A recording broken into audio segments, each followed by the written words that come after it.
It's college poker night, dealer's choice, deuces wild.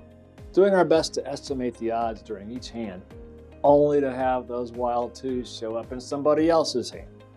So it is, with 2021 coming rapidly to a close as we peer into 2022. Looks like deuces wild could again be the order of the day. But Jeff, you might say, what's all this about anything wild in 2022?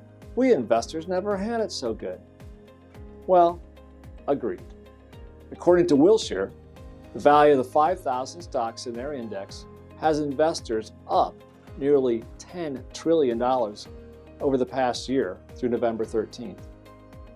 Yet, the University of Michigan survey shows confidence in the economic outlook at its lowest level in a decade.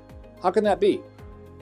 Our take, which to be sure is not a political one but simply economic, is that inflation emerged in the spring, has been increasing since, is now showing up in the overall economy and in people's outlooks in a meaningful way.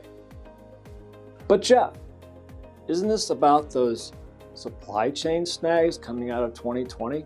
You know, backups with unloading goods from ships arriving from China, not enough truck drivers to get things where they need to go. So just higher prices temporarily?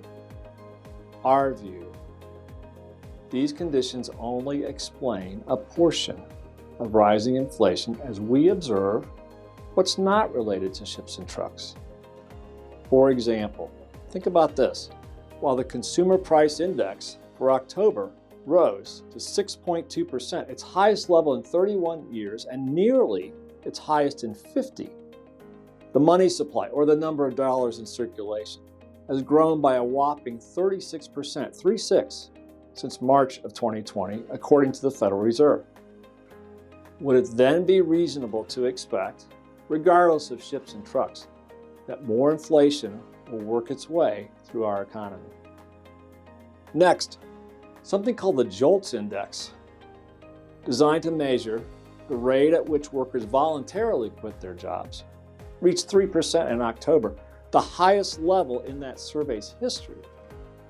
Add to that an estimate from Goldman Sachs that 1.5 million excess workers over age 55 have retired early in the last 18 months. We see these developments as signs of an economy awash in extra cash pumped in by the Fed. So, if 2022 shapes up to be more interesting than we've become used to, what are we to do? With stocks, extra dollars can certainly continue to bid up their prices, so indexes can continue their climb until interest rates rise enough to compete with stock dividends. With bonds, the coming year could be more challenging due to the teeter-totter relationship between bond prices and interest rates. Should inflation lead to higher interest rates, those rates will likely push down bond prices. Well then, where else can we investors go? For those strategies, let's talk.